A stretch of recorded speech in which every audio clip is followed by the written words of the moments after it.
10 साल में जो विकास कार्य किया है वो तो सिर्फ ट्रेलर है, ट्रेलर।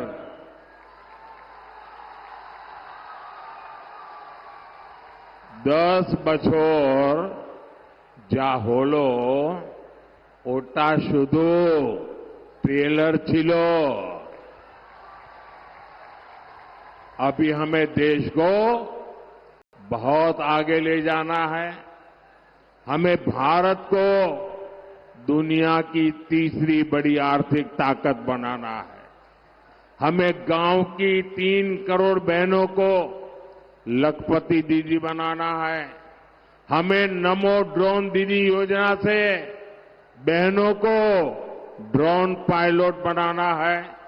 हमें पीएम सूर्यघर मुफ्त बिजली योजना से गरीब और मध्यम वर्ग परिवारों का बिजली का बिल 0 करना है। साथियों, देश के हर गरीब का सशक्तिकरण बीजेपी सरकार की प्राथमिकता है। लेकिन गरीब कल्याण की मोदी की योजनाओं पर यहां की टीएमसी सरकार ब्रेक लगा देती है। केंद्र की बीजेपी सरकार ने गरीबों के पक्के घर के लिए लगभग 30,000 करोड़ रुपए भेजे। मोदी कहता है कि पैसा सीधे लाभार्थी के बैंक खाते में जाए, लेकिन टीएमसी कह रही है कि केंद्र का पैसा पहले उनके खाते में आए। अब आप मुझे बताइए, जनता के हक का पैसा मैं टीएमसी को कैसे लूटने दूं? साथियों, पश्चिम बंगाल की हर बहन के घर पर नल से जल आए, इसके लिए केंद्र सरकार पैसा दे रही है।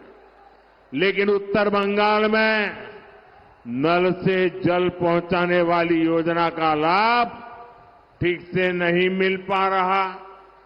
मोदी ने यहां की लाखों बहनों को मुफ्त गैस कनेक्शन दिया है। नई पीढ़ी के जो लोग अपना परिवार बसा रहे हैं, उन्हें भी मैं मुफ्त गैस कनेक्शन देना चाहता हूं। लेकिन भ्रष्ट, गरीब और एससी एसटी विरोधी टीएमसी सरकार ये होने भी नहीं दे रही है। आयुष्मान भारत योजना से देश भर के करीब 30,000 अस्पतालों में 5 लाख रुपए तक मुफ्त इलाज मिल रहा है।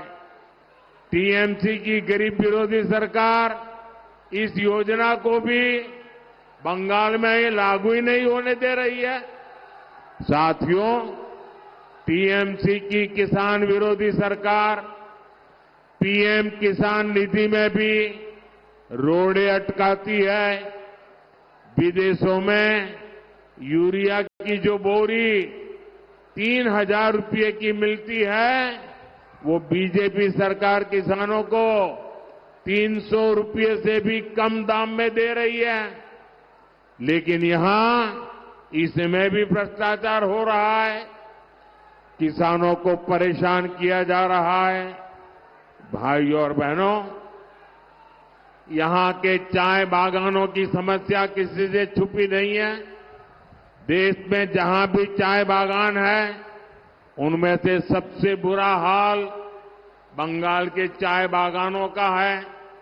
टीएमसी का छोटे से छोटा नेता भी बड़े बड़े बंगलों में रहता है, लेकिन चाय बागान के मेरे परिवारों को मूल सुविधाएं तक नहीं मिल रही है।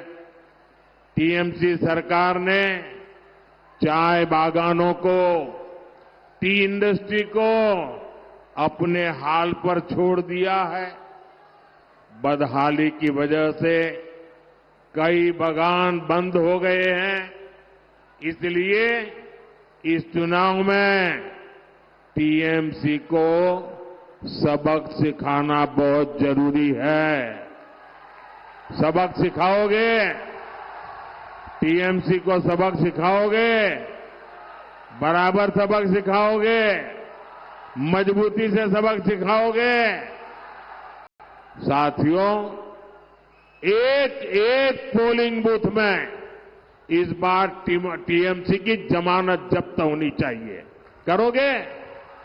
हर पोलिंग बूथ में। साथियों, टीएमसी चाहती है कि उसके तोलाबाजों को, भ्रष्टाचारी नेताओं को आतंक का खुला लाइसेंस मिले। इसलिए जब केंद्र की जांच एजेंसियां आती है तो टीएमसी उन पर हमले करती है, औरों से करवाती है। टीएमसी कानून और संविधान को कुचलने वाली पार्टी है। आप देखिए संदेश खाली में क्या हुआ, ये पूरा देश जान चुका है। वहां माताओं बहनों के साथ कितना बड़ा अत्याचार हुआ है, ये पूरे देश ने देखा है। हालात ये है कि हर मामले में यहां कोर्ट को खुद को दखल देना पड़ता है। यहां हर तरफ टीएमसी के सिंडिकेट का राज है। लोग अत्याचार सहने को मजबूर है। आप मुझे बताइए, क्या संदेश खाली के अपराधियों को कड़ी से कड़ी सजा होनी चाहिए? कड़ी से कड़ी सजा होनी चाहिए? उनकी जिंदगी जेलों में जानी चाहिए?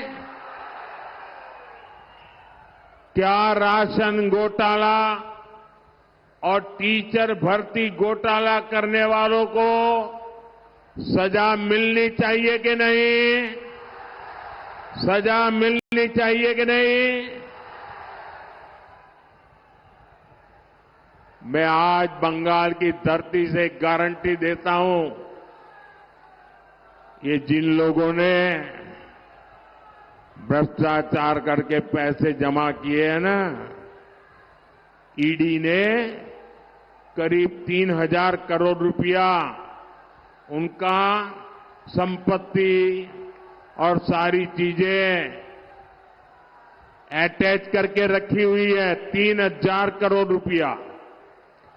मैं एडवाइस ले रहा हूं कि जो शिक्षक भर्ती में गरीब लोगों के पैसे गए, सरकारी नौकरी में गरीबों के पैसे गए, और जिनका पक्का मिलता है कि हां इससे पैसा गया है, तो जो 3,000 करोड़ रुपए इनके अटैच किए ना, मैं इन गरीबों को वापस करवाऊंगा।